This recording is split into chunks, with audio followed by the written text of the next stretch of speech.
Halo, selamat siang, sahabat Bareka dan sahabat ke dapur aja.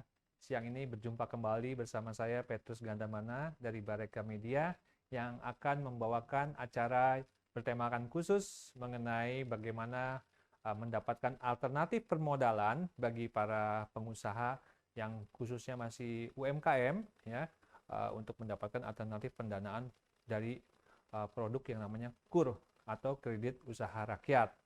Ya, kemudian juga nanti kita akan mendapatkan informasi mengenai hal yang mungkin perlu juga terus dipahami dan mungkin harus segera dilaksanakan untuk dapat diperoleh sertifikatnya, yaitu mengenai bagaimana mendapatkan sertifikasi halal. Ya, karena sertifikasi halal ini di tahun 2024 nanti akan menjadi suatu hal yang wajib dimiliki oleh para pelaku usaha kuliner di Indonesia. Nah, saya tidak sendiri tentunya untuk menyampaikan ini karena ada narasumber yang sangat memiliki pengetahuan dan pengalaman serta nanti akan bisa juga memberikan pendampingan bagi para peserta yang ingin mendapatkan atau ingin memperoleh informasi maupun bagaimana mengajukan KUR atau kredit usaha rakyat ya. Untuk itu saya akan sampaikan bahwa hari ini saya didampingi oleh dua narasumber.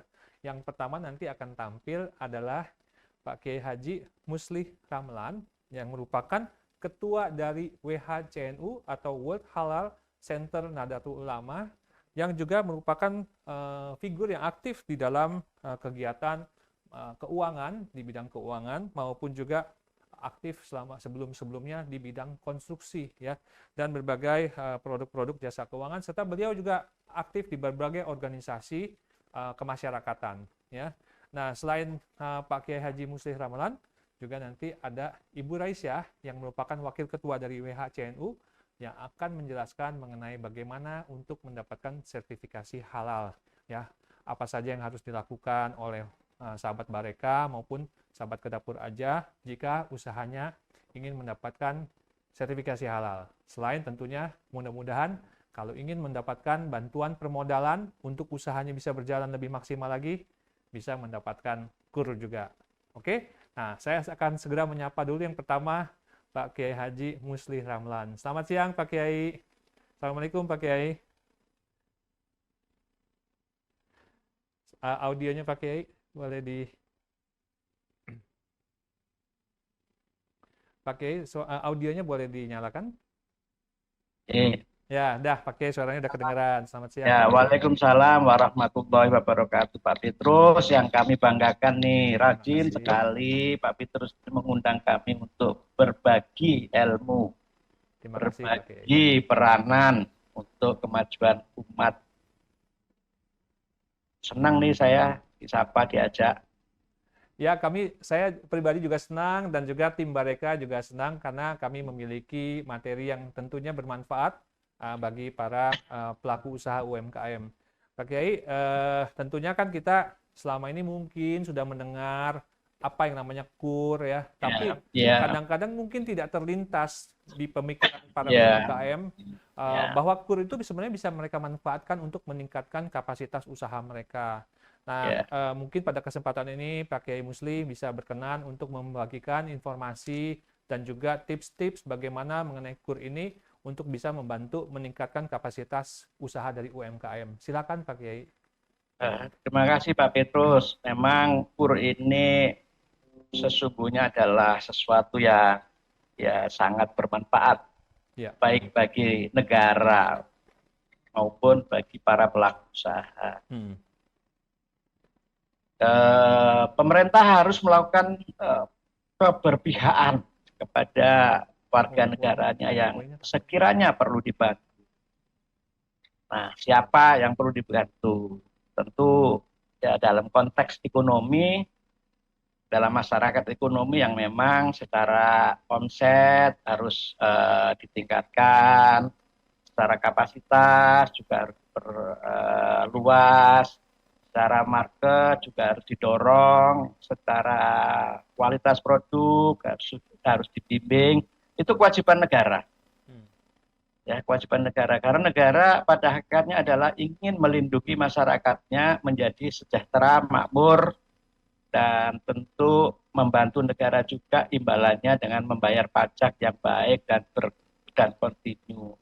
Uang itu pun nanti dibalikkan lagi kepada masyarakat untuk jadi jalan, jadi bendungan, jadi listrik murah, jadi segala hal yang memudahkan kehidupan manusia untuk beraktivitas dan berproduktif, oleh baik itu sebagai individu maupun sebagai insan ekonomi. Nah, KUR ini sesungguhnya satu instrumen yang di launch oleh pemerintah di bawah koordinasi Menteri Ekoin melalui surat keputusan Menko Ekoin tahun 2017 nomor 11 tentang pedoman pelaksanaan kredit usaha rakyat penerima KUR dan yang terdiri dari para UMKM, itu ya, para UMKM intinya itu. Ya. Nah, siapakah UMKM? Ini yang saya maksud adalah teman-teman Pak Petrus yang ada di dalam forum terhormat ini. Ya. Nah, mereka itulah yang menjadi kawan dan sahabat kita bersama-sama untuk saling menopang. Kebetulan kami dari World Halal Center Nahdlatul Ulama itu memang ditugasi untuk mengajak para UMKM ini menjadi satu bagian yang kita sejahterakan, kita majukan, dan kita dorong pertumbuhan ekonominya, skala ekonominya. Karena dengan kehadiran kami bersama Pak Petrus ini adalah satu cara menyampaikan kepada para teman-teman yang kita namakan UMKM ini saling berbagi apa tentang UKM dan apa kebutuhan dari UKM. KUR adalah salah satu kebutuhan dasar dari para UMKM. Kenapa? Karena ini memang diberikan kemudahan untuk memperolehnya.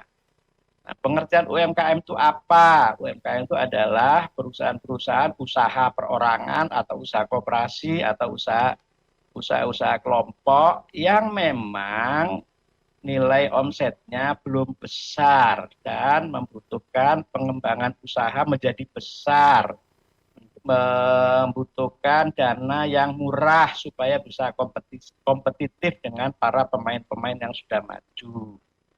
Nah, ini tujuannya adalah ya kita punya kurang lebih sekitar 65 juta katanya sih menurut data para UMKM ini. Dan mereka itulah yang menopang kekuatan ekonomi kita sih sesungguhnya. Karena ketika terjadi krisis seperti pandemi yang terakhir ini, walaupun UMKM ini buah belur gak karu-karuan, tapi mereka lah yang cepat bangkit. Bandingkan dengan yang gede-gede, yang duitnya triliunan itu bisa melahirkan ribuan UMKM begitu sakit. Bangkitnya belum tentu setahun, bisa 2 tahun, 3 tahun baru bangkit. UMKM kita ketika pandemi kemarin dinyatakan oleh pemerintah berkurang potensinya, langsung bangkit. Pasar-pasar penuh sekarang ini, warung-warung penuh dengan para pembeli, dan mereka tidak perlu tangisan sambat kepada pemerintah, nggak perlu, tapi tetap kerja, dan kerja. Tapi skalanya memang belum besar. Nah, karena mereka kuat dan terbiasa tarung di sektor real, ya kita angkat untuk menjadi petarung yang dengan kelas menengah. Itu gunanya KUR, Pak. Baik, Pak Kiai. Terima kasih penjelasan awalnya mengenai apa itu KUR ya, Pak Kiai ya. Dan ya kita bersyukur ya UMKM kita itu tangguh melalui masa-masa yang sulit di pandemi ini. Tapi mudah-mudahan ke depan pandemi ini semakin sudah mulai reda dan kondisi perekonomian bisa pulih. Tapi tentunya UMKM yang sudah melewati masa sulit itu mungkin kan perlu permodalan tambahan. Karena mungkin kemarin sudah sempat bongkar tabungan untuk bertahan gitu selama pandemi.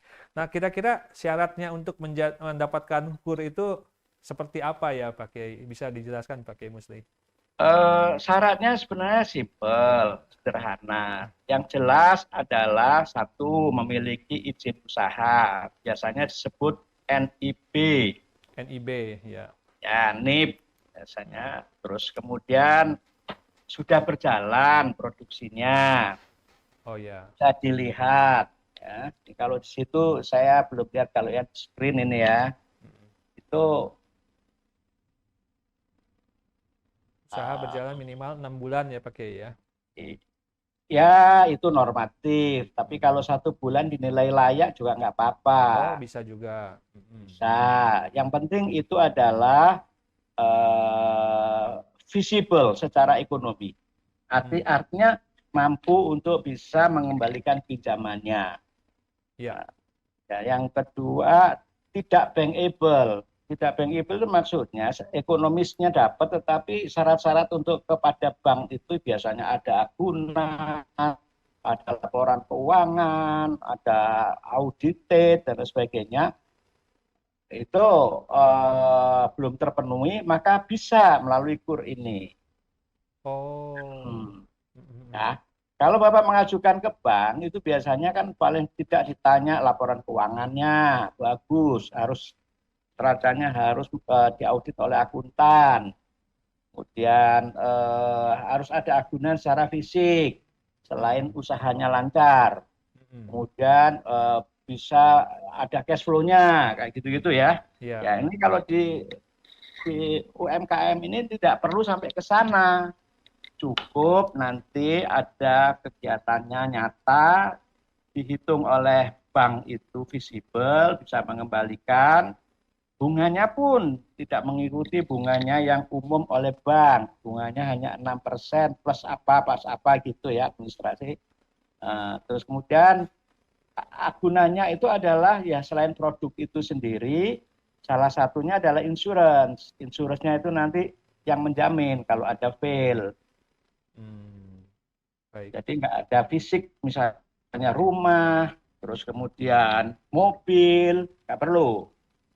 Kedua, seperti kami-kami ini bisa memayungi gitu. Hmm. Artinya sebagai perantara antara teman-teman UKM yang tidak bisa langsung, bisa lewat kami ini bisa menjadi pendamping Hmm.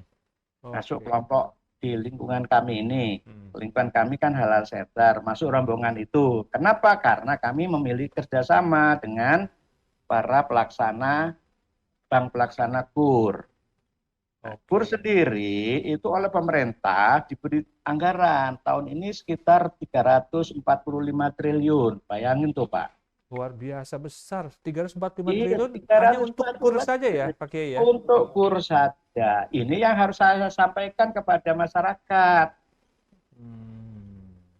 Ya, supaya Jadi, masyarakat tahu. Nah, nanti kalau yang nggak tahu ya lewatlah kami ini supaya kami bisa membantunya gitu loh. hmm. Jadi kalau masyarakat tidak memanfaatkan ini untuk meningkatkan kapasitas produksi mereka sangat disayangkan ya. Sayang, karena itu minimum maksimum untuk yang kur mikro itu Hmm. 50 juta. Ya. Tapi yang di atasnya mikro itu 500 juta. Kan gede itu. Oh, ada yang mikro 50 juta dengan bunga 50 enam bisa persen sampai per 100, tahun ya. nah, bisa sampai 100 juta. Tapi kalau yang mikro ke arah menengah Heeh. itu sekitar 500 juta. Cuma 500 juta itu ditambahi agunan memang yang di atas Hmm. 100 juta. Ya, ya. Nah, agunannya tambahan, ya. Tambahan itu Hmm. bukan berarti senilai 500 juta. Hmm. Oke. Ya, Sedikit mengenai agunan yang untuk kur mikro ya, Pak Kiai ya. Itu ya. agunan tadi kan kata Pak Kiai nggak diperlukan seperti rumah dan sebagainya untuk yang Nah, atau kendaraan ya, karena kan nah, mereka juga mungkin masih menyicil juga ya karena kondisi ya, perekonomiannya masih iya, terbatas. Tapi mau menjalankan usaha dari rumah dan kebetulan berjalan dengan baik nih usahanya nih Pak Kiai. ya, Terima pesanan kue bolu atau kue kering, apalagi nih udah mau menjelang ya. akhir tahun ya. Nah, Betul, yang dilakukan dari pihak bank itu akan meninjau ya atau pasti, mengecek kondisi rumahnya atau pasti, usahanya. pasti, pasti, pasti, Hmm. pasti. Kalau misalnya itu kan apa namanya prosedur perbankan kan harus visual ya, lihat barangnya ada apa enggak, Ya. KTP-nya punya enggak, Mm-mm. terus kemudian kartu keluarganya ada enggak. Tuh. Ya. Kalau berupa badan usaha ada aktenya enggak. Ya. Kalau misalnya badan Domisili. usaha tadi ada izin domisilinya enggak, itu kan normatif ya. Ya. Ada NIB-nya enggak, itu diminta. Mm-mm. Nah, kalau nggak bisa nyiapin, nanti tim saya bisa bantu nyiapin. Kayak gitu-gitulah, Pak. Sehingga kami hadir untuk teman-teman itu, gitu. Hmm. Dari WHCNU bisa mengulurkan bantuan untuk UMKM yang ingin mengajukan KUR ini ya, Pak Kiai ya. Ya, sepanjang menjadi apa namanya anggota, ya saya katakanlah anggota lah, binaan deh, binaan deh. Binaannya Nah, WHCNU. ya. Karena kami nanti selain itu yang menjadi binaan kita juga akan kita berikan training gitu, untuk upskilling. Ya.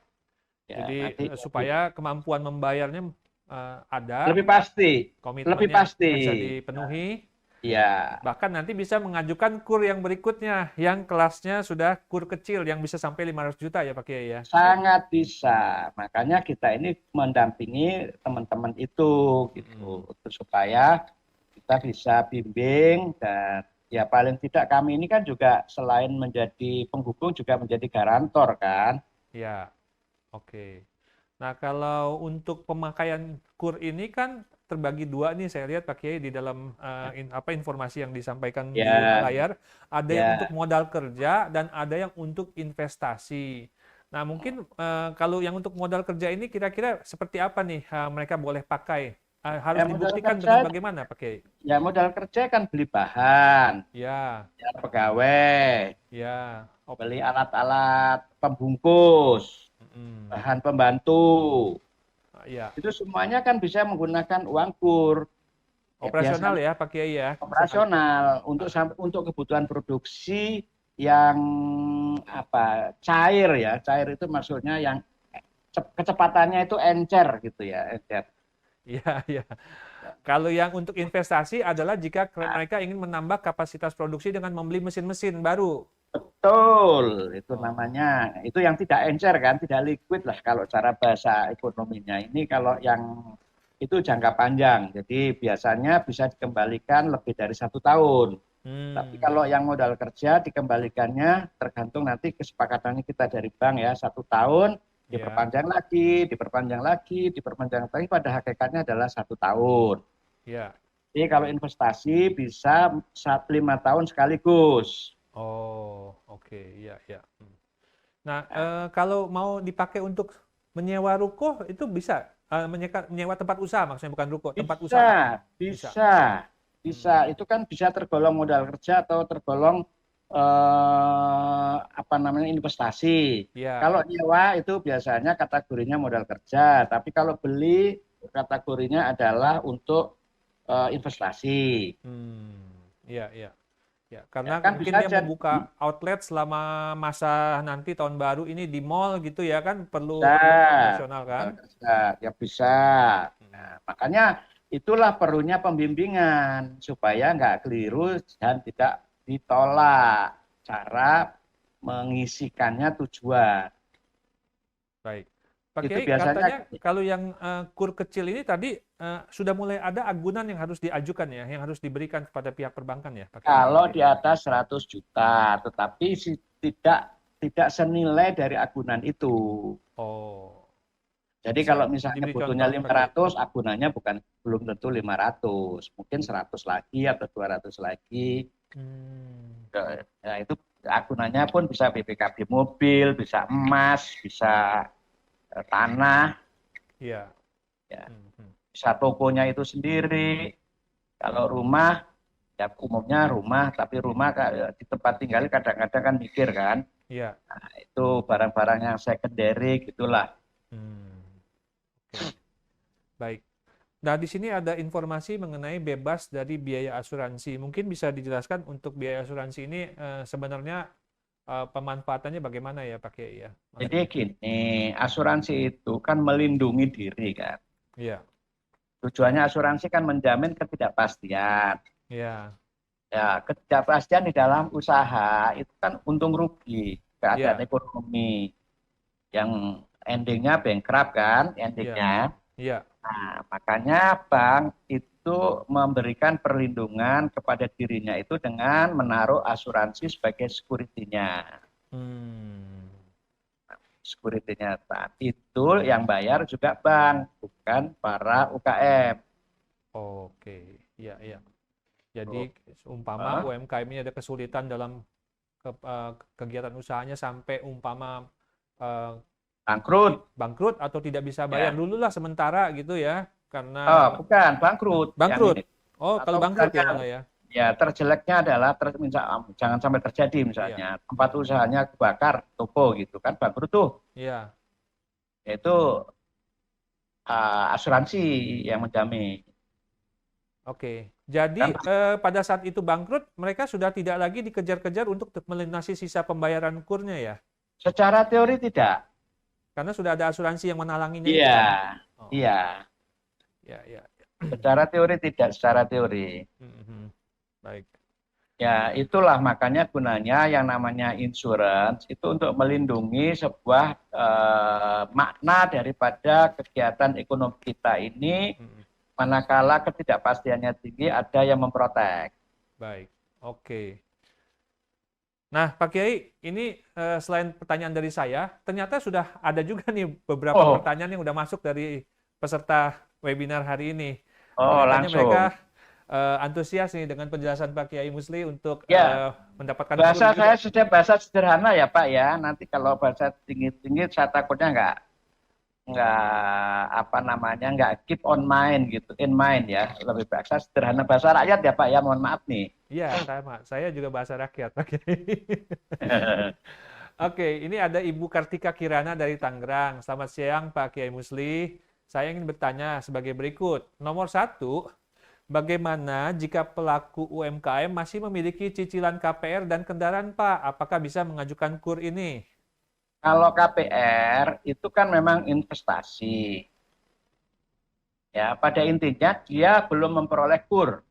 Oke, Boleh. jadi prinsipnya bukan sedang memperoleh KUR. Kalau kredit yang Ya, lain, KPR, KKB, kredit kendaraan ya, bermotor, boleh pakai ya, ya, Mas? ya. Ya, baik, terima kasih. Tapi kan gini, Ah, sumber pembayarannya yang dari KPR dan mobil itu tadi harus jelas, hmm, bisa membedakan antara untuk usaha dan untuk ya dari sumber usaha atau dari sumber mana. Dan itu mencukupi loh ya. iya, Pada prinsipnya boleh, iya. prinsipnya. Tapi kan tetap bahwa itu nanti dianalisis, jangan-jangan tidak mampu, nanti di tengah jalan ribet, karena Hmm, sudah punya utang. ya. Ya, oke. Makanya pendampingan dari WHCNU ini juga di saat-saat awal akan sangat membantu untuk Bermanfaat. bermanfaat. Apakah prosesnya untuk mendapatkan itu kansnya besar atau kurang? Kalau Iya, kurang, apa yang harus dilakukan? betul. Ya. Berikutnya pertanyaan nomor 2 dari Ibu Kartika masih. Benarkah jika sudah memiliki pinjaman KUR ini tidak mendapatkan program bantuan pemerintah yang lain seperti BLT UMKM, bantuan langsung tunai UMKM? Nah, ini saya kurang Ya paham. enggak, ya memang. Karena itu kan diberikan kepada orang-orang yang memang tidak memiliki penghasilan. Hmm. Atau penghasilannya terhenti akibat sesuatu hal yang yang sangat mendasar ya, misalnya kena PHK. Hmm. Kena. Nah, karena KUR ini sendiri juga bisa memberikan pinjaman kepada tenaga kerja yang sedang berhenti bekerja. Jadi tidak Oh, hanya terbatas kepada ekonomi ekonomi mikro, bisa oke. jadi untuk orang-orang yang mau pergi bekerja ke luar negeri, Mm-mm. misalnya nggak punya uang, ya dibantu oleh negara untuk memudahkan dia mengurus hal-hal yang berkait dengan exit permit dan seterusnya dan seterusnya. Nanti Oh. dia cicil melalui gajinya. Hmm. Nah, begitu juga karyawan-karyawan yang kena PHK itu boleh nanti kan dinilai. Iya. Nanti berapa dikasihnya, nanti kalau sudah dapat kerjaan, nyicil lagi. Nah, jadi ini adalah bridging kalau untuk si tenaga kerja ya Pak ya. Tapi kalau untuk pengusaha pengusaha produktif, usaha produktif itu menjadi modal kerja, bukan bridging. Ya. Ya. Jadi buat yang usahanya sedang berjalan itu adalah modal kerja, tapi bagi yang terdampak umpama kena PHK itu bisa menjadi jembatan selama mereka belum bekerja untuk mendapatkan pekerjaan Ya, berikutnya ya mungkin mau ningkatin ya. keterampilan atau memenuhi kebutuhan hidup Nah, sehari-hari ya. benar, Ya. benar, Oke. benar. pertanyaan terakhir dari Bu Kartika yang ketiga adalah berapakah besaran maksimal pinjaman KUR ini jika usahanya baru berdiri di bawah setahun, Pak Kiai? Ya kan tadi skala ekonominya Ibu Kartika ini berapa kan bisa dihitung. Ya, Kalau omsetnya di bawah 500 juta satu tahun, ya mungkin itu 50 juta udah lebih dari cukup. ya, Tapi kalau omsetnya sudah lebih dari 1 miliar, 100 juta bisa jadi nambah. ya. Nah, kembali lagi pada omset usahanya dan apa jenis usahanya. Kalau jenis usahanya itu misalnya untuk nyewain mobil, kan beda dengan misalnya jual kue. Ya, Itu. baik. Nah, Hmm. tapi pada hakikatnya bisa memperoleh 50 sampai 100 itu yang tanpa Tanpa agunan. agunan. Nah, ada agunan sampai 500. Saya rasa cukup itu untuk satu usaha, misalnya untuk kue, untuk ya home industry lah. Ya, Cukup baik. itu. Oke, Bu Kartika, jadi sudah cukup jelas ya penjelasan dari Pak Kiai Musli, dan Bu Kartika menyampaikan terima kasih atas penjelasan dari Pak Kiai. Berikutnya Pak Kiai, dari ujung timur Indonesia, dari Makassar ada Ibu Wini, ingin menyampaikan pertanyaan berikut. Eh, apakah ada program yang dapat meringankan UMKM dalam proses pembiayaan pengurusan sertifikasi halal? Nah, oke, pertanyaan ini disimpan dulu, nanti menunggu penjelasan mengenai sertifikasi halal yang setelah ini ya, mengenai pembahasan mengenai KUR. Bu Vini nanti pertanyaan akan diajukan.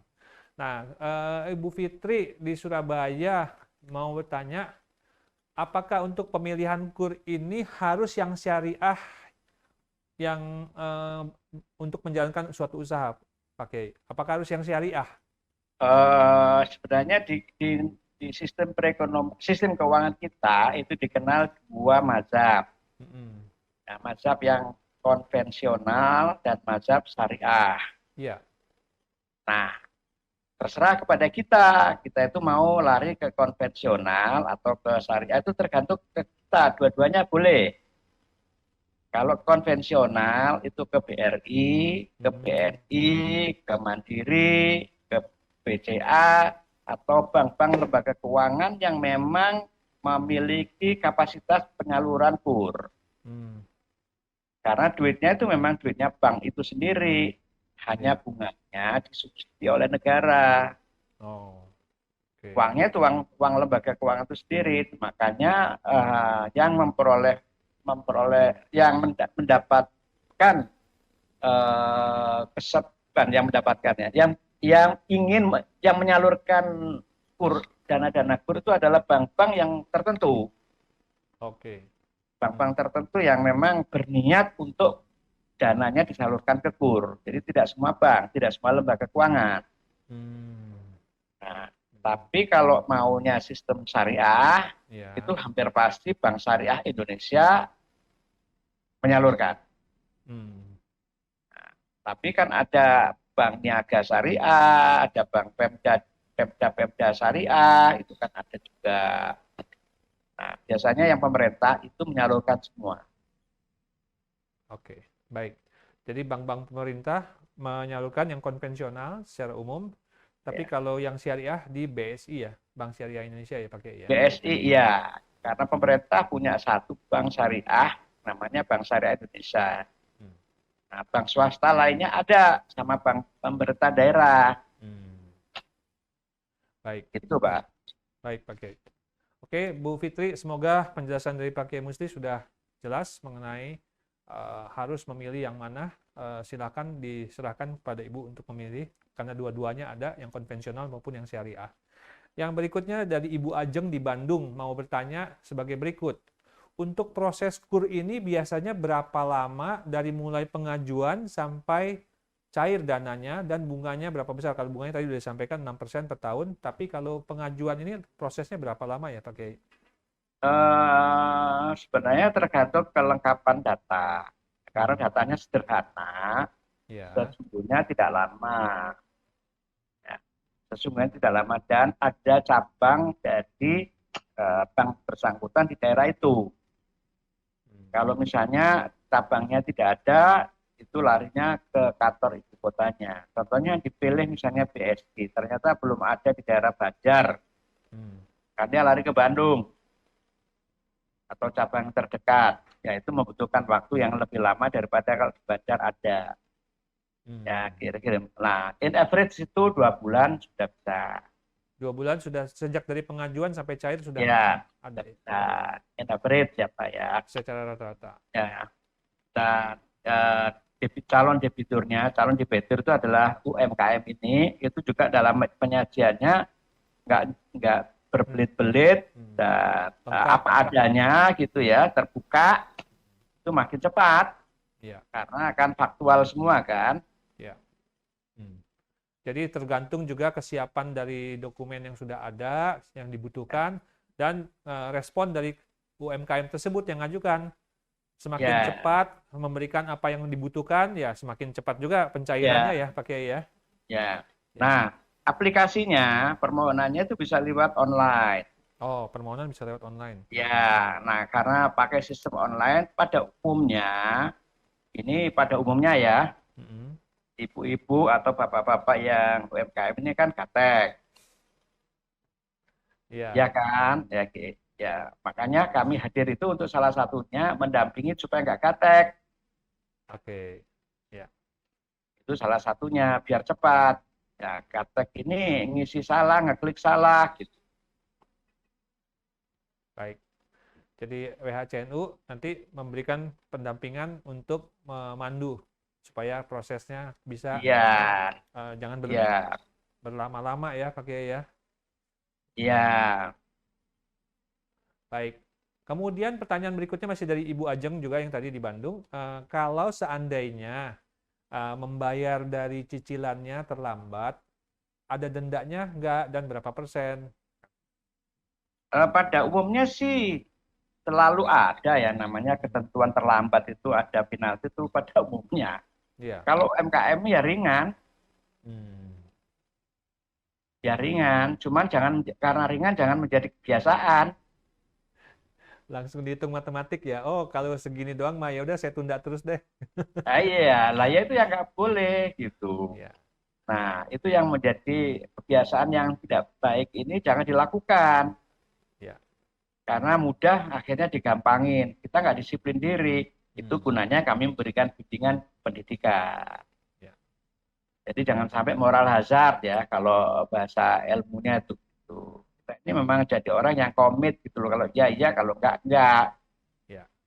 Karena kan ini siapa tahu ini adalah titik awal untuk nanti usahanya berkembang kan. Kalau reputasinya oleh bank sudah dilihat bagus untuk mendapatkan pinjaman yang berikutnya nggak usah berbelit-belit malah ditawarkan oleh bank ya untuk nambah Ditawari. lagi Kalau gitu. nggak boleh lari kitanya ini diikat. Hmm, ya. Oke, jadi itu ya Bu Ajeng.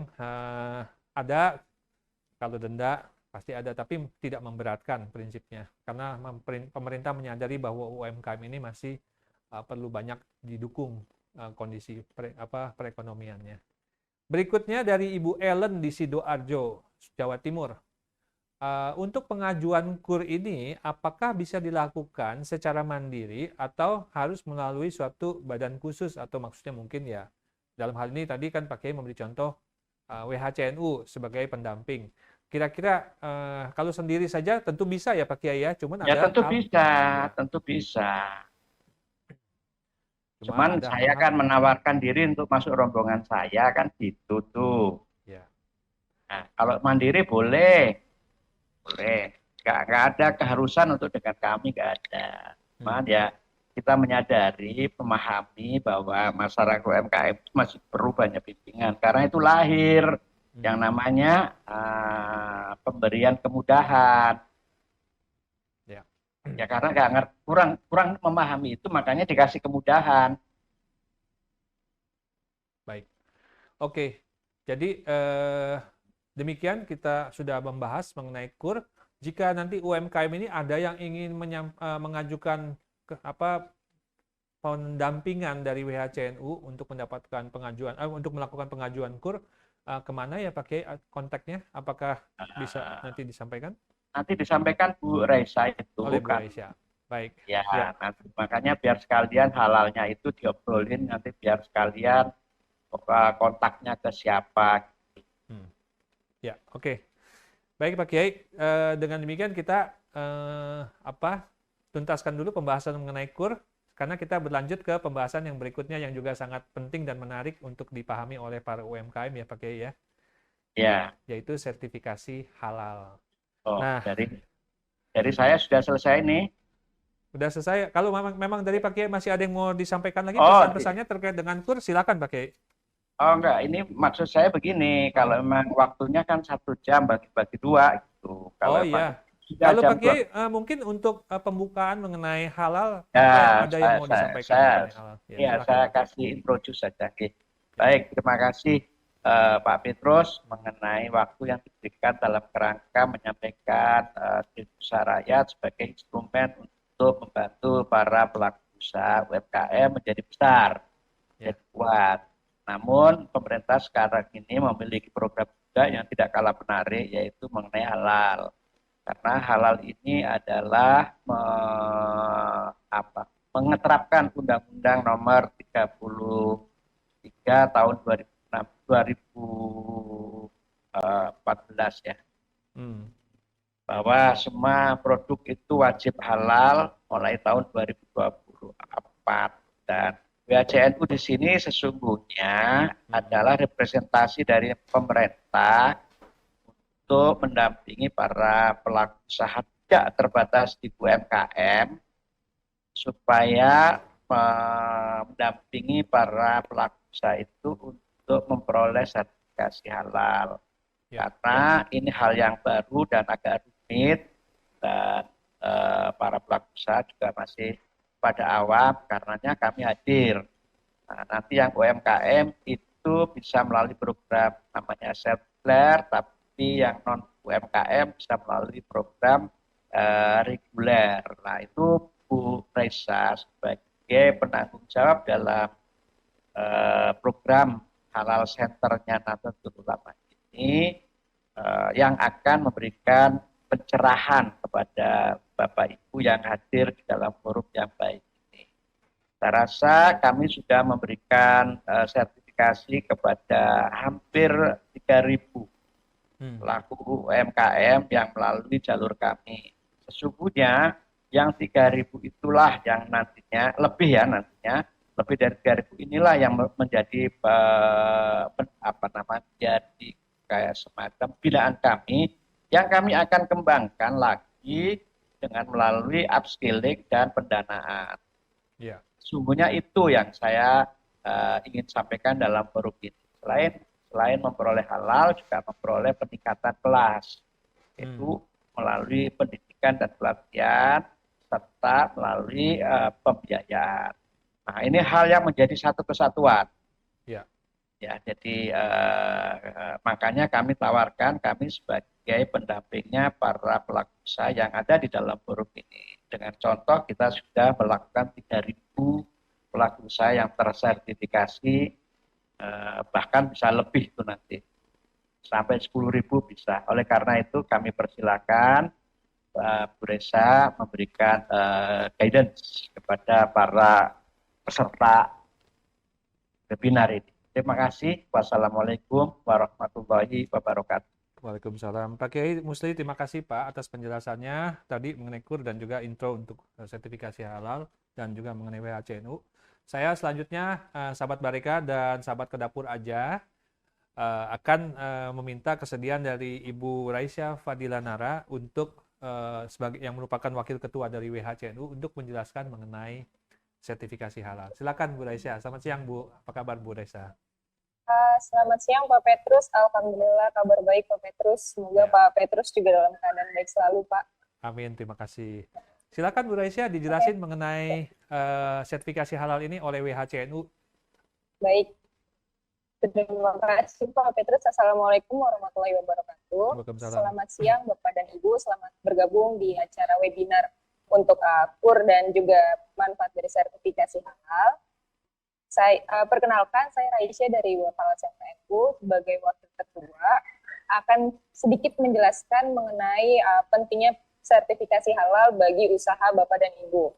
Yang pertama ini, halal itu sudah tertulis di Quran surat Al-Baqarah ayat 168, di mana artinya, hai sekalian manusia, makanlah yang halal lagi baik dari apa yang terdapat di bumi, dan janganlah kamu mengikuti langkah-langkah syaitan, karena sesungguhnya syaitan itu adalah musuh yang nyata bagimu.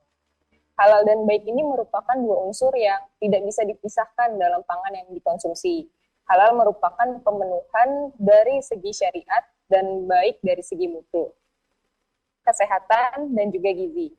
Untuk menyediakan makanan yang baik, berbagai sistem dan peraturan telah distandarkan dan diimplementasikan agar tercipta sesuatu yang baik. Karena masyarakat percaya bahwa hal yang halal adalah hal yang baik untuk kesehatan dan keberlangsungan hidup. Pada intinya, kebutuhan akan produk halal tidak hanya untuk kalangan muslim saja, tetapi untuk seluruh umat manusia. Pun di dalam Quran tertulisnya adalah hai sekalian umat manusia, bukan hai sekalian umat muslim.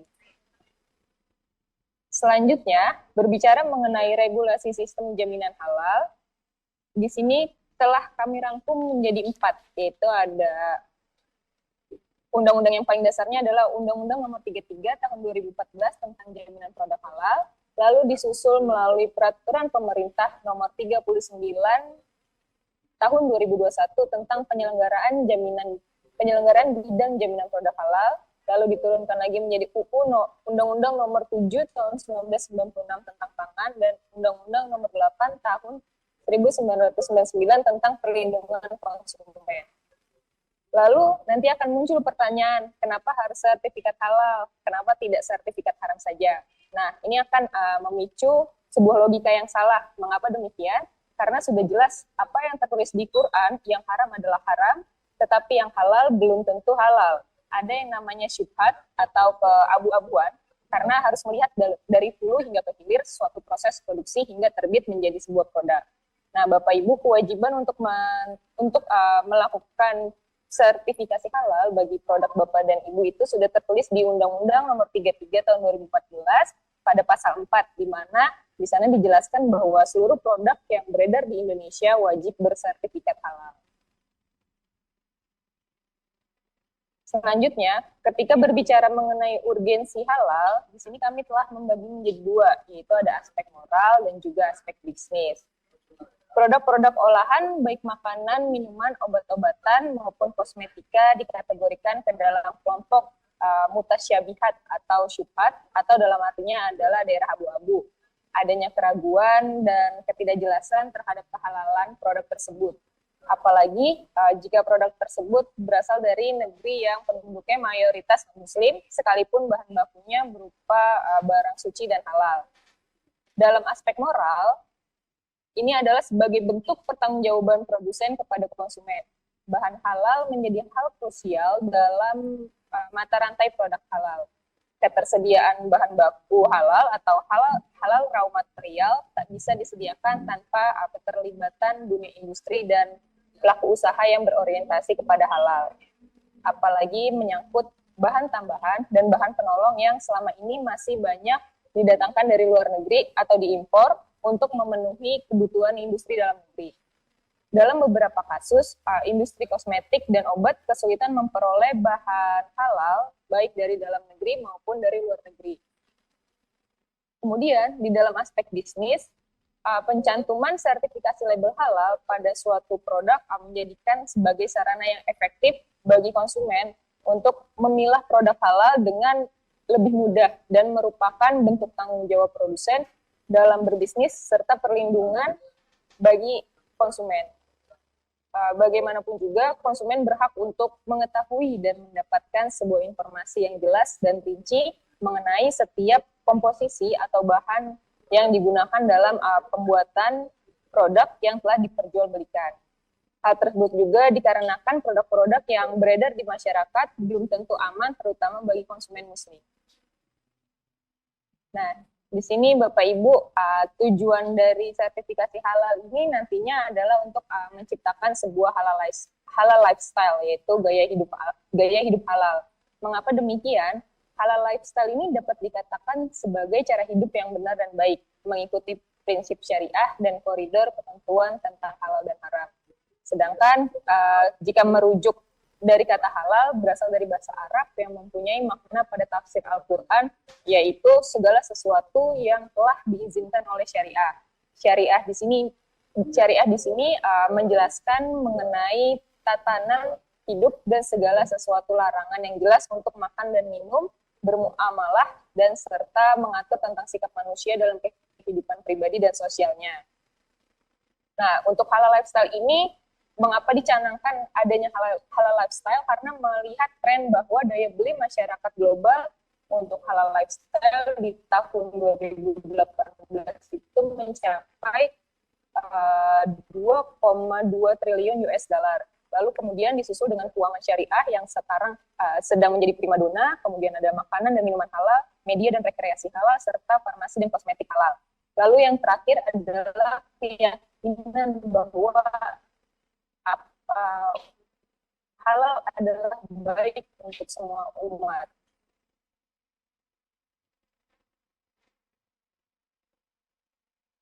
Silakan dilanjut, Bu Di Raisya. sini kami akan menjelaskan aktor sertifikasi halal.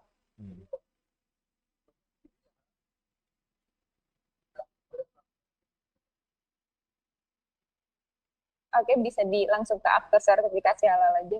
Ya.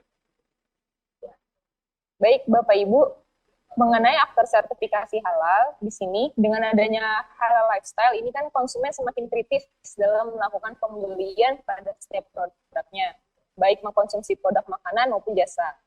Kemudian melihat potensi yang sangat besar pada halal lifestyle di Indonesia, maka pemerintah di Indonesia membentuk sebuah badan yang disebut BPJPH, yang disingkat BPJPH atau Badan Penyelenggara Jaminan Produk Halal, dengan tugas dan fungsi untuk memastikan produk yang masuk dan beredar serta diperdagangkan di Indonesia adalah produk yang halal.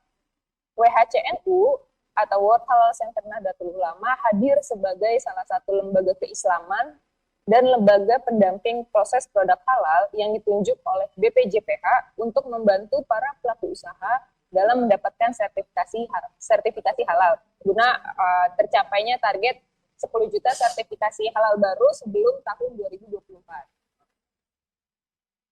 Kemudian Kementerian Agama menjelaskan bahwa pemberlakuan kewajiban sertifikasi halal ini mulai di 17 Oktober 2019 dan dilakukan secara bertahap. Nah, di tahap pertama ini kewajiban akan diberlakukan terlebih dahulu kepada produk makanan dan minuman serta produk jasa yang terkait dengan keduanya. Jadi, Bapak dan Ibu yang memproduksi pangan, minuman, obat-obatan itu wajib memiliki sertifikasi halal dengan target 17 Oktober 2024 semua produk yang beredar di Indonesia sudah memiliki sertifikasi halal. Nah, 2024 ini kan sudah nggak kerasa ya Bapak Ibu, sebentar lagi sudah mau memasuki tahun 2023. Maka bersegeralah dan berbondong-bondong mengajukan sertifikasi halal untuk kebaikan bersama. Karena saat ini sudah dibentuk yang namanya Satgas Halal yang akan melakukan pemeriksaan terhadap produk-produk yang beredar di Indonesia. Nah, lalu di sini WHCNU ini hadir untuk menjembatani bagi para Bapak Ibu yang ingin mendaftarkan sertifikasi halal. Jadi nanti WHCNU akan mengajukan permohonan ke BPJPH setelah dokumen-dokumen dinyatakan lengkap. Lalu kemudian BPJPH menyatakan dokumen yang diajukan lengkap dan bisa diajukan untuk proses sidang fatwa. Maka dari proses sidang fatwa ini, jika memang dinyatakan bahwa produk-produk yang Bapak Ibu jual telah memenuhi kriteria syariat kehalalan, maka MUI akan mengeluarkan yang namanya sebuah ketetapan halal untuk sebagai pegangan dasar bagi BPJPH untuk menerbitkan sertifikasi halal. Maka sampailah di titik kesimpulan dalam pemahaman paling sederhana, sebuah produk atau layanan dapat dikatakan halal jika terbebas dari sesuatu yang merugikan, baik dari segi kesehatan, kualitas, ataupun fungsi. Jika Bapak Ibu merujuk kepada pentingnya sertifikasi halal, bahwa sertifikasi halal ini memiliki peranan kritis sebagai lisensi bagi pelaku usaha yang beroperasi di negara bermayoritas Muslim. Yang kedua, regulasi halal sangat kompleks, menggunakan berbagai macam standar untuk mendapatkan hasil yang terbaik.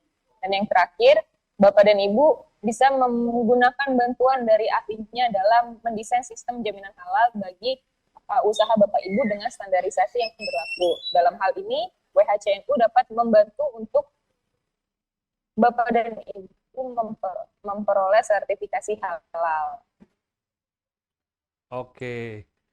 Nah, di sini ada tagline dari WHCNU sendiri mengenai ini when halal become lifestyle, it's easier, it's safe, it's peace of mind for all consumers. Terima kasih pada Bapak Ibu semua. Terima kasih. Saya kembalikan kembali kepada Pak Petrus, Pak. Baik, terima kasih Ibu Rasya atas penjelasannya mengenai bagaimana dan apa serta tahapan-tahapan yang perlu dilakukan untuk mendapatkan sertifikasi halal. Nah, sudah ada penanya yang menyampaikan beberapa pertanyaan dari berbagai daerah. Tadi waktu di sesi awal sudah ada pertanyaan dari Ibu Winnie di Makassar yang ingin bertanya apakah ada program yang dapat meringankan UMKM untuk mengenai pembiayaan yang terkait dengan pengurusan sertifikasi halal. Mungkin Bu Raisya bisa jelaskan mengenai masalah keringanan pembiayaan untuk mengajukan sertifikasi halal atau sebenarnya pembiayaan untuk mengurus sertifikasi halal itu seperti apa? Baik, Bu, ini salam kenal Ibu. Untuk sertifikasi halal sendiri ini memang sudah ada programnya Bu yang namanya sertifikasi halal gratis bagi pelaku usaha mikro dan kecil. Nah, untuk program sertifikasi halal gratis itu sendiri nantinya ada beberapa klasifikasi produk yang bisa didaftarkan. Sebagai contoh, paling utamanya adalah bahwa produk-produk yang didaftarkan tidak mengandung hewan sembelihan, Bu. Gitu. Jadi misalkan bisa ada produk bakery, terus produk keripik. Nah, itu bisa melalui program sertifikasi halal gratis. Tetapi Bu, ketika Ibu mengajukan produk, contohnya adalah misalkan bakso, Bu. Nah, itu Ibu harus melalui jalur yang reguler, Bu. Tidak bisa melalui jalur yang sertifikasi halal gratis. Gitu. Nah, sertifikasi halal gratis ini adalah program dari negara untuk melakukan percepatan guna tercapainya 10 juta sertifikat halal sebelum tahun 2024. Seperti itu, Bu Winnie ya, Pak? Ya, Bu Winnie, betul, Bu Desya. Bu Desya, maaf ya, sedikit aja ya, saya mau agak tanya, karena ini mungkin terkait dengan bakery atau kue-kue kering gitu ya. Walaupun mereka tidak memakai isian daging atau topping daging ya di produk kue atau rotinya, tapi umpama di dalam bahan bakunya memakai telur ya, atau susu sapi, apakah itu sudah termasuk memakai bahan hewani, Bu, jadinya? Kalau pakai telur atau susu? Oke. Kalau untuk telur, Pak, telur ini pada dasarnya memang di Al-Quran itu adalah halal, Pak. Gitu. Jadi telur, kemudian sayur, itu yang langsung dari alam, itu memang dinyatakan halal. Ikan juga termasuk bahan yang kategorinya sudah halal dari sananya. Nah, ketika berbicara untuk memasukkan bahan tambahannya seperti susu, maka susunya itu jika tidak mengalami proses pasteurisasi, misalkan susu murni langsung dari sapinya, belum ada proses pengolahan, maka itu bisa dinyatakan sebagai susu yang halal, Pak. Tetapi ketika susunya sudah melalui proses pengolahan, terus penyaringan segala macam, nah itu susunya harus memiliki sertifikasi halal, Pak, sebelum diajukan untuk mendapatkan sertifikasi halal bagi produk bakery-nya. Seperti itu. Baik. Jadi sepanjang membuat kue kering ada pakai bahan susu atau pakai, kalau telur sudah otomatis dianggap halal, tapi telur ayam ya. Tapi kalau susu sapi yang pasteurisasi atau yang UHT dipastikan bahwa itu dari produsen yang sudah mendapatkan sertifikasi halal ya. Oke, berikutnya pertanyaan selanjutnya. Nah, Bu Raisya, ada pertanyaan selanjutnya dari Ibu Ellen di Sidoarjo.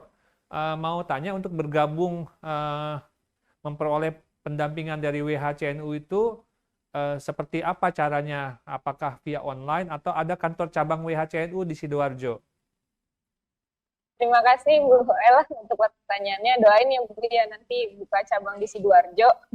Jadi kalau untuk pendampingan dari WHCNU nanti tim kami akan ada yang menghubungi Ibu ya untuk detail teknisnya seperti apa gitu. Nanti dari tim Bareka saya akan minta nomor telepon Ibu ya Bu untuk follow up kelanjutan ini. Terima kasih Bu. Oke, Bu Ellen, nanti akan dikontak Ibu Raisya. Nanti dari Bareka akan memberikan informasi kepada Bu Raisya mengenai kontak dari Ibu Ellen ya, supaya bisa di follow up oleh Ibu Raisya. Berikutnya dari Ibu Ika Ananda di Malang. Mau tanya Kak Raisya, satu, jika kita sudah pernah mendapatkan fasilitas sertifikat halal gratis dari pemerintah, apakah kami masih bisa mengajukan lagi untuk tahun depan? Oke, Bu Ika, perihal sudah pernah mendapatkan fasilitas sertifikasi halal, memang ini hanya bisa diberlakukan untuk satu UKM itu satu kali pengajuan, Bu. Tapi ketika Ibu misalkan mengajukan lagi nih di tahun depan, misalkan produk saat ini yang Ibu ajukan adalah produk bakery. Kemudian di tahun depan itu Ibu akan mengajukan produknya, contoh misalkan salad buah. Nah, itu bisa Bu, karena itu adalah dua produk yang berbeda. Tetapi ketika Ibu mengajukan produk bakery juga di tahun depan, itu Ibu nggak bisa Bu, karena sudah pernah mendapatkan fasilitas di tahun sebelumnya. Oke, jadi jelas ya Bu Ika ya. Cuman sekali aja untuk satu produk yang sudah pernah mendapatkan bantuan dari pemerintah sertifikasi halal gratis. Tapi kalau produknya berbeda, walaupun dari produsen yang sama, bisa mengajukan lagi. Bisa. Oke, pertanyaan kedua masih dari Ibu Ika juga. Jika usaha yang kami geluti memakai bahan dari daging, apa yang harus kami lakukan untuk bisa mendapatkan sertifikat halal dari pemerintah? Untuk perihal daging, pertama harus dicek dulu apakah rumah potong hewannya itu sudah memiliki sertifikat halal atau belum, Bu. Karena kebanyakan adalah banyak sekali RPH yang belum memiliki sertifikasi halal. Terus kemudian di pasar-pasar pun juga masih banyak yang belum sadar mengenai pentingnya sertifikat halal, bahwa kenapa sih sebuah RPH atau sebuah juru sembelih itu wajib memiliki sertifikat halal atau sertifikat keahlian dalam bidangnya masing-masing. Karena ketika misalkan sebagai contoh, ketika kita menggunakan daging ayam, terus kemudian daging ayam ini misalkan masih hidup, hanya dicemplungkan ke dalam air panas, terus kemudian ayamnya itu diputar. Nah, ketika ayam itu sudah mati, maka yang kita makan adalah bangkai. Karena di dalam syariat Islam untuk sebuah daging ayam dikatakan halal adalah ketika tiga urat nadi yang ada di leher putus dalam satu kali potong gitu. Jadi untuk memotong sebuah hewan pun kita tidak diperbolehkan untuk menyakiti hewan tersebut gitu. Jadi kita harus kalau istilahnya kan memanusiakan manusia, mungkin ini istilahnya menghewankan hewan seperti itu, Bu. Nah, jadi nanti yang kita perlu cari pertama adalah sertifikat halal dari rumah potong hewan tersebut. Baru nanti selanjutnya bisa berproses untuk ke depannya, Bu. Oke, baik. Jadi Bu Ika, pastikan Ibu membeli daging dari sumber rumah potong hewan yang sudah tersertifikasi halal. Oke, berikutnya pertanyaan dari Ibu Ajeng di Bandung. Kak Raisya, untuk perizinan sertifikasi halal itu ditinjau secara langsung ke lokasi ataukah via online melihat dari bahan proses pembuatan sampai akhir atau bagaimana?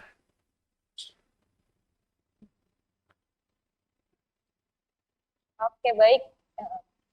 Ibu Ajeng. Baik, Ibu, perihal untuk peninjauan ke tempat produksi ya, Bu, ini nanti akan ditinjau langsung, Bu. Jadi nanti akan dilihat proses produksinya seperti apa, terus proses penyimpanan bahan baku dari usaha Ibu seperti apa. Nanti itu akan ada tim yang melakukan peninjauan terhadap produksi Ibu. Paling concern dari audit adalah Bapak Ibu ketika mencuci peralatan tidak boleh di toilet gitu. Jadi harus cucinya tuh ya terpisah gitu, jangan dicampur dengan toilet. Kemudian untuk penyimpanan bahan bakunya mohon disimpan di tempat yang bersih, tidak dipastikan tidak ada kontaminasi dari kotoran-kotoran hewan atau hal-hal yang dinajiskan lainnya. Terus kemudian yang penting pada saat proses produksi itu bersih aja sih Pak. Itu. Jadi pada saat di audit langsung itu, oh dilihat prosesnya, oh tidak ada kontaminasi nih. Oh jadi bisa direkomendasikan untuk mendapatkan sertifikasi halal. Seperti Ya. itu Pak Petrus. Baik, terima kasih. Jadi itu semua adalah kondisi yang memang juga untuk menjaga kelangsungan usaha Bapak Ibu sekalian ya, karena syarat-syarat yang diminta itu adalah semua merupakan juga syarat-syarat yang sewajarnya bidang usaha bidang kuliner harus lakukan itu untuk menghindari resiko dari pelanggan atau penikmat dari produk kulinernya kena resiko kena penyakit seperti diare dan lain sebagainya. Oke. Nah, selain juga mengenai ketentuan dari sertifikasi halalnya sendiri. Pertanyaan terakhir ya, Bu, dari Ibu Ifna di Kota Padang, Sumatera Barat. Pertanyaannya begini nih, Bu Raisa. Saya ingin bagaimana caranya saya bisa mendapatkan sertifikasi halal untuk usaha saya yang masih skalanya industri rumah tangga. Sementara saya saat ini tidak bergabung di dalam kelompok UMKM. Karena yang saya lihat menurut Bu Ifna, yang mendapatkan sertifikat halal itu hanya orang-orang atau pelaku usaha yang tergabung di dalam kelompok UMKM saja. Nah, terima kasih penjelasannya. Nah, apa bisa dijelaskan nggak mengenai pendapat Bu Ifna ini? Apakah memang hanya UMKM yang pelaku usaha yang tergabung dalam kelompok UMKM saja yang bisa dapat sertifikat halal? Atau sebenarnya tidak seperti itu, Bu Raisa? Oke, baik Bu Ifna. Perihal untuk sertifikasi halal ini memang sertifikat halal ini untuk semua Bu. Gitu. Jadi tidak hanya untuk orang-orang yang tergabung di komunitas UMKM. Jadi komunitas UMKM itu kan memang hanyalah sebuah wadah yang mengumpulkan para UMKM untuk sharing mengenai usaha mereka, terus langkah-langkahnya mereka bisa misalkan membuka cabang atau seperti apa. Nah, kalaupun Ibu secara personal itu tetap bisa mengajukan Bu, karena memang untuk sertifikat halal ini wajib bagi setiap pelaku usaha, bukan setiap komunitas. Seperti itu Ibu Ifna. Ya, jadi Bu Ifna sudah ditegaskan oleh Bu Raisa bahwa Ibu walaupun tidak tergabung dalam komunitas atau perkumpulan dari UMKM, kelompok UMKM, Ibu tetap berhak dan bisa mendapatkan sertifikasi halal sepanjang Ibu memenuhi persyaratan yang telah ditetapkan. Nah, terakhir, Bu Raisa, kalau seandainya nanti para pelaku usaha UMKM ingin mendapatkan pendampingan dari WHCNU, kemana nih Bu kontaknya Bu? Ada bisa diberikan informasi mengenai kontaknya WHCNU Bu? Oke, baik. Nanti akan saya tulis ya nomor telepon saya di kolom komentar ya Pak Petrus. Baik. Jadi nanti Bu Raisa akan tulis di kolom chat kontaknya dari WHCNU ya, Bu Raisa ya? Iya betul Pak. Oke. Dengan demikian kita sudah tuntas membahas mengenai dua hal penting yang perlu dipahami dan juga kalau bisa didapatkan oleh UMKM kuliner Indonesia sekalian. Yang pertama adalah KUR, karena pemerintah menyediakan anggaran sampai 345 triliun untuk KUR ini ya. Dan itu tentunya sangat bernilai dan sayang kalau tidak dimanfaatkan karena pemerintah ingin UMKM itu sebagai tulang punggung perekonomian Indonesia bisa maju ya, maka pemerintah mengalokasikan anggaran yang serius ya, yang besar untuk permodalan UMKM dalam skema KUR ya. Kemudian yang kedua mengenai sertifikasi halal yang juga sangat penting bagi para pelaku usaha untuk bisa usahanya bisa berkembang karena halal itu akan menjadi lifestyle ke depannya.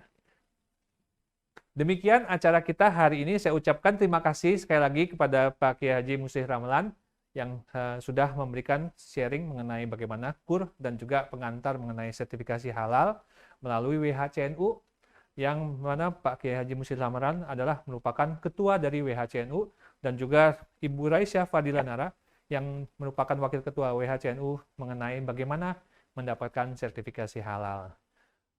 Terima kasih atas waktu yang sudah disediakan. Salam sehat selalu dan kita terus maju bersama, kita bangkit melalui pemulihan ekonomi Indonesia yang hebat. Sampai jumpa. Terima kasih. Terima kasih Pak Kiai. Terima kasih.